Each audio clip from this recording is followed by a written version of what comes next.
শুভ সকাল বন্ধুরা, সবাই কেমন আছো? নিশ্চয়ই খুব ভালো আছো।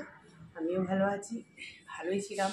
এই যে সকালবেলা যখন ওয়াইটি স্টুডিওটা খুললাম, মানে কার ভালো লাগে বলো তো? প্রত্যেক দিন সকালবেলা খুলে দেখবো দুটো তিনটে করে সাবস্ক্রাইবার কেটে নিচ্ছে। কি এগুলো করছো বলো তো? কেন করছো?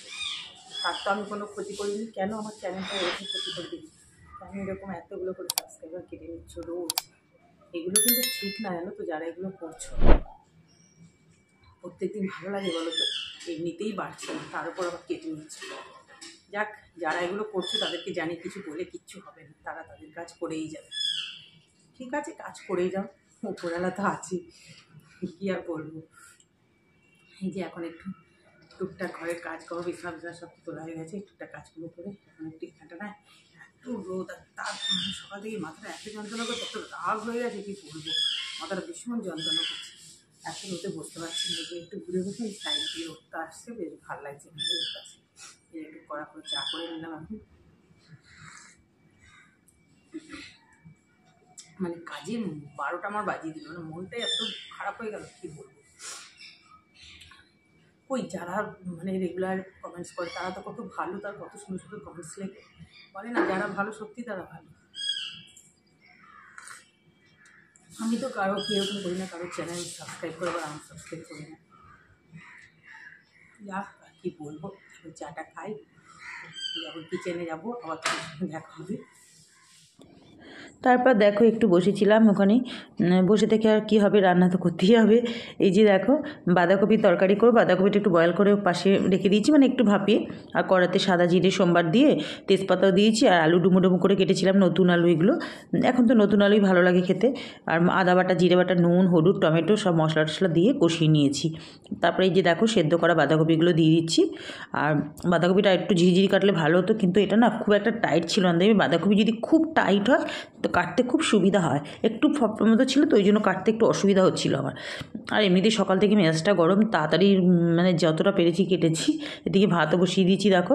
বাস্তে এবারে এগুলো ভালো করে খুন্তি দিয়ে একটু নাড়াচাড়া করে গ্যাসটা সিম করে ঢাকা দিয়ে রাখবো। এখন তো সিজনের কপি অনেকটাই কমে যাবে, অফ সিজনে হলে কমে না। গ্যাসটা একটু এই যে সিম করে দিচ্ছি, মাঝে মাঝে একটু ঢাকা খুলে নাড়াচাড়া করে দিচ্ছি। দেখো এই যে মটরশুঁটি ছিল না মনে, নাহলে মটরশুঁটি দিলে আরও ভালো লাগে। বাস হয়ে গেল আমার বাঁধাকপির ঘন্ট, বাঁধাকপির নিরামিষ তরকারি যা বলো। এবার দেখো মাছ টাছ ভেজে নিয়েছি, রুই মাছগুলো বেশ কড়া করে ভেজেছি, আর সঙ্গে বিউলির ডালের বড়িও ভেজে নিয়েছি। ফুলকপিগুলো একটু জলে জাস্ট একটু ভাপিয়ে নিয়ে আমি ফুলকপির একটু জলটা ফেলে দিই, মানে একবার একটু ফুটে উঠলেই জলটা ফেলে দিলে ভালো হয়। সাদা জিরে ফোড়ন দিয়েছি এটাতেও। ফুলকপি, আলু, শিম আর একটু টমেটো দিয়ে দেবো, তাহলে 4 রকম হয়ে যাবে, কারণ আর 3 রকম তো খায় না। এই যে সুন্দর করে দেখো ভেজে নিয়েছি। আর এখন ফুলকপি আলু, শিম টিম এইসব দিয়ে মাছের ঝোল খেতেই রুই মাছের ঝোল ভালো লাগে। এই যে টমেটো, আদা বাটা দিয়েছি একটু, নুন, হলুদ, কাঁচা লঙ্কা, ঝালের জন্য রেড চিলি একটু দিলাম। বাস, এটা তো তার চিনি দেওয়া হয় না, বাঁধাকপি ঘন্টাতে একটু দিয়ে হয়েছিল, এটা তো মাছের ঝোল। দেখো কষানো হয়ে গেছে, এবার মশলা দেওয়া জলটা দিয়ে দিলাম। এই মাছের ঝোলটা খেতেও কিন্তু খুব ভালো লাগে, এখন বেশ গরম গরম, রাতে বেশি ভালো লাগে। কেন বলো তো, তখন তো সদ্য মাইক্রোওভেনে গরম করেই খাই, তো দারুণ লাগে। মাছটা খুঁটেও খেতেও যেন মাছটাও বেশ গরম থাকে। এখন তো ধরো যখন খাবো একটু হয়ে যাবে, আর ভাতটা আবার একটু গরম করে নিই, তখন ঠিক হয়ে যায়। কিন্তু রাতে আমাদের বেশি ভালো লাগে, ভাত সব একদম মানে ধোয়া ওঠা থাকে তখন। দেখো মাছগুলো দিয়ে দিলাম, আর এই রুই মাছের মানে ফুলকপি আলু দিয়ে এই মাছের ঝোলটা হলো, মাছগুলো বেশ কড়া করে ভাজলে ভালো লাগে। এই যে হয়ে গেল আমার মাছের ঝোল। বড়িগুলো বেশ ভালো খেতে, বিউলির ডালের বড়ি ভাজতে দেবে খুব তেল টেনে নেয়। ধনেপাতা দিয়ে দিলাম, যেটা খুব দরকার। আর এখন তো অ্যাভেলেবেল ধনেপাতা 10 টাকা অনেকটা দিচ্ছে। এখন আর ওই জন্য সোনা পাতা নাম দেওয়া চলবে না, লোহা পাতা দিতে হবে। হয়ে গেল দেখো ফাইনাল লুক মাছের ঝোলটা। তারপর তো এই যে দেখো কড়াটার যতটা, মানে এই কড়াটাই লাস্ট ছিল, আর গ্যাসের ওপরের এগুলো। আর মোটামুটি টুকটাক বাসন মাজা হয়ে গেছে। কড়া মাজাটা সবচেয়ে হচ্ছে কষ্টের কাজ, তবে আমি এই স্পঞ্জ লাগানো স্কচ ব্রাইটগুলো ইউজ করি, তো এগুলো হাতে লাগে না, নাহলে এমনি স্কচ ব্রাইটগুলো খুব হাতে লাগে। আর এগুলো খুব ভালো স্কচ ব্রাইট, একটু দাম নিলেও খুব ভালো স্কচ ব্রাইটগুলো। আর আমার আবার কড়া ওই যে ধুয়ে দেখে নিলাম, সাইডে আবার একটু লেগে আছে। আর কড়া একবার যদি দাগ ভরে নেয় না, আর উঠতে চায় না। তারপরে ওদিকটা হয়ে গেল বাসন টাসনগুলো করে, এবার গ্যাসটা দেখো একটু প্রথমে আমি কি করি বলো তো, একটু লিকুইড দিয়ে চারিদিকে স্কচ ব্রাইট দিয়ে পুছে নিই ভালো করে, মানে একটু ঘষে নিই। তারপরে রোজকার কাজ এগুলো, তারপর ভেজা কাপড় দিয়ে সুন্দর করে মুছে নেবো। কারণ রান্নার জায়গা তো তেল মানে একটু ছিটে ছিটে যতই চিমনি করো, চিমনিটার ওপরটাও আমি পরিষ্কার করে নিই। আর সামনের টাইলসটা যতটা পারি, সাইডের ফাইডেরগুলো অত লাগে না, ওগুলো মাঝে সাঝে দু এক করে দিলে হয়ে যায়। আর এই রান্নার সামনেটা রোজ করতে হয়, চিমনি টিমনি এগুলোও করতে হয়। যতটা পারি করি, যতটা যেন জিনিস ভালো থাকবে এই যা। আর তেল চিট হলে না বড্ড বিরক্তি লাগে রান্নাঘরে। দেখো এবার ভেজা কাপড় দিয়ে পুরো গ্যাসটা সুন্দর করে করে উঠিয়ে উঠিয়ে নিচে পরিষ্কার করে মানে দিচ্ছি। নাহলে ওই যে চাপাতাড়ি ঠিক পড়ে যায়। আর আমি গ্যাস যখন এখানে স্ল্যাবটা মুছি না, খুব ভালো করেই মুছে দিই। আর রান্নাঘরে দেখবে তেল থাকলে না একটা তেল চিট বিচ্ছিরি গন্ধ হয়ে যায়। তবে আমার এখানে তো দুটো বড় বড় জানলা আছে, আর মুছি বলে কোনো মানে গন্ধ টন্ধ থাকে না। আর আমি দেখেছি মানে অনেকের বাড়িতেই আমি ধরো গিয়েছি, এত কিচেন থেকে তেল চিট গন্ধ, মানে ভালো করে না মুছলে হবেই এটা, মানে এটা সবারই ক্ষেত্রেই হবে, আমারও হবে, তোমার হবে, সবারই হবে। বাস এবার দেখো এই যে ভেজা কাপড় দেওয়া, তখন তো স্কচ ব্রাইট দিয়ে আর একটু লিকুইড দিয়ে করছিলাম, এখন পুরো দিয়ে করে জল নিচ্ছি। টল দিয়ে গেছি, তারপরে দেখো যে স্নান করে এখন আসলাম, ফুটছে সব। এই যে ইনকা আরও আছে, ইনকা ফুটবে। এই যে নীলকণ্ঠ ফুল তুলবো।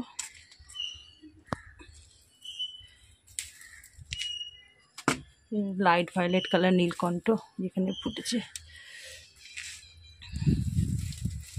এখানেও একটা আছে।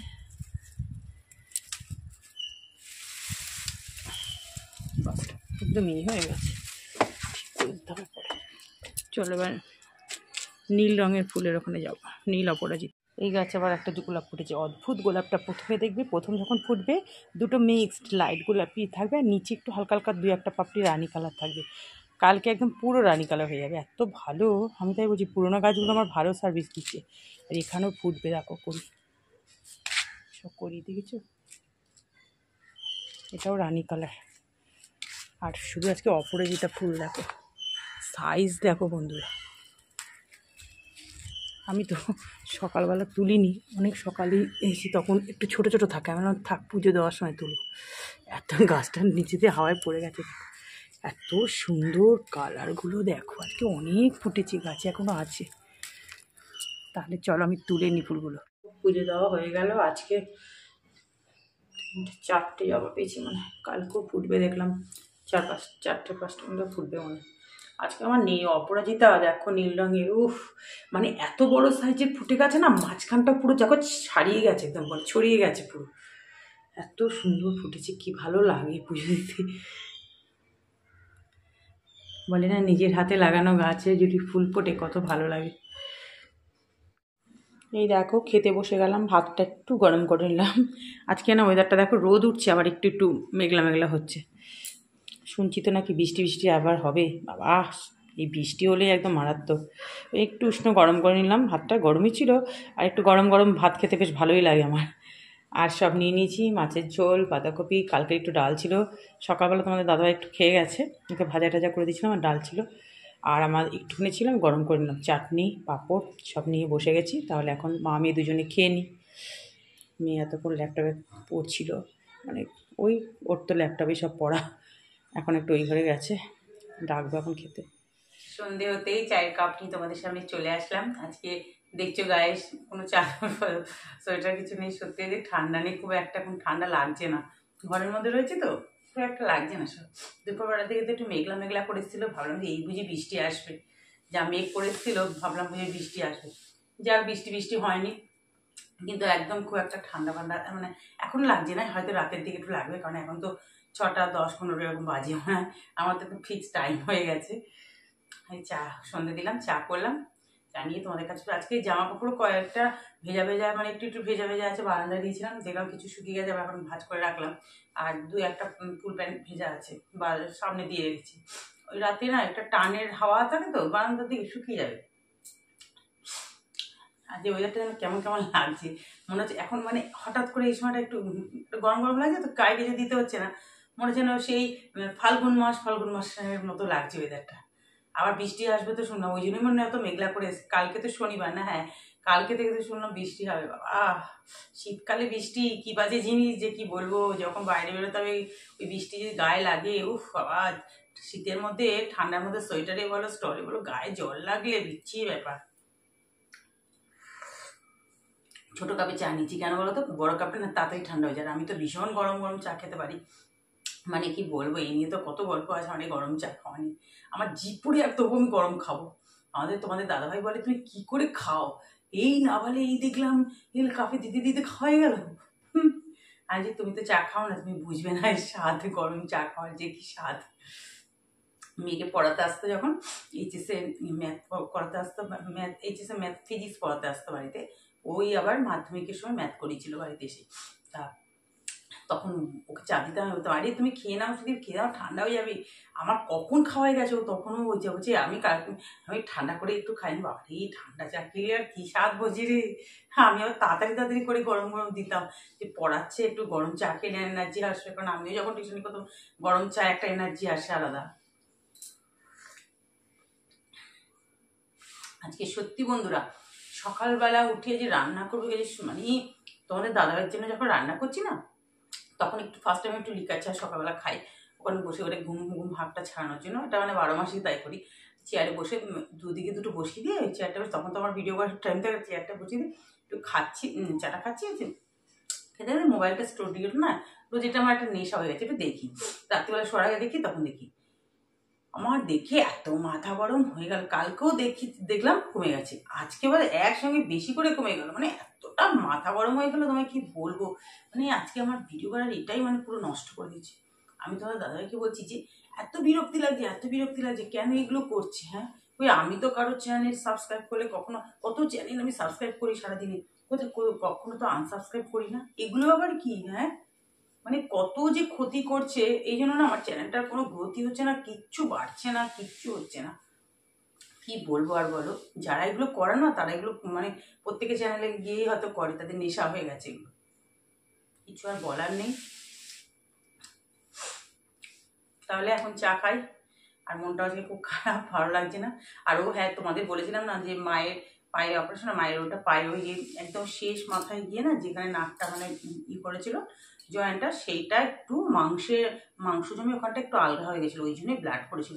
ওই জায়গাটা আবার খুলে পুরো মানে ড্রেসিং ফেসিং করে দিয়ে আরও সব কি করেছে ওরা, করে দিয়ে ব্যান্ডেজ ফ্যান্ডেজ করে ছেড়ে দিয়েছে, আবার 10 দিন বাদে নিয়ে যেতে হবে। মানে কি যে কষ্ট, কবে যে হাঁটবে, মানে দারুণ কষ্ট হচ্ছে। তাহলে চলো এখন চা খাই, আবার পরে আসবো। এই দেখো বন্ধুরা, তোমাদের দাদাভাই অফিস থেকে ফিরলো, এবার ফেরার পথে কিছু সবজি তো আনতেই হবে, তাই নিয়ে আসলো। কালকে তো অল্প নিয়ে এসেছিলো, কালকে মেন লেবুটাই দরকার ছিল, অরেঞ্জি নিয়ে এসেছিলো, তার সঙ্গে একটু বেগুন আর কি বেশ একটা নিয়ে এসেছিলো জানো, মনে নেই এখন নিয়ে এসে দেখো পেঁয়াজকলি।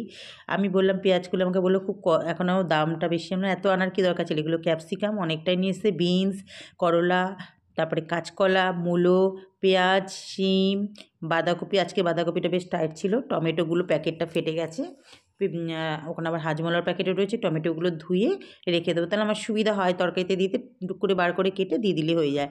আর এগুলো সব বাস্কেটে ভরে রাখবো, প্যাকেট প্যাকেট করা আছে। তাহলে বন্ধুরা, আজকে এই বাজার দেখতে দেখতে ভিডিওটা শেষ করছি। সবাই ভালো থেকো, সুস্থ থেকো, আর যে যেখান থেকে দেখছো ভিডিওটা লাইক করে দিও, আর ভালো লাগলে সাবস্ক্রাইব করে নিজের মনে করে পাশে থেকো। টাটা।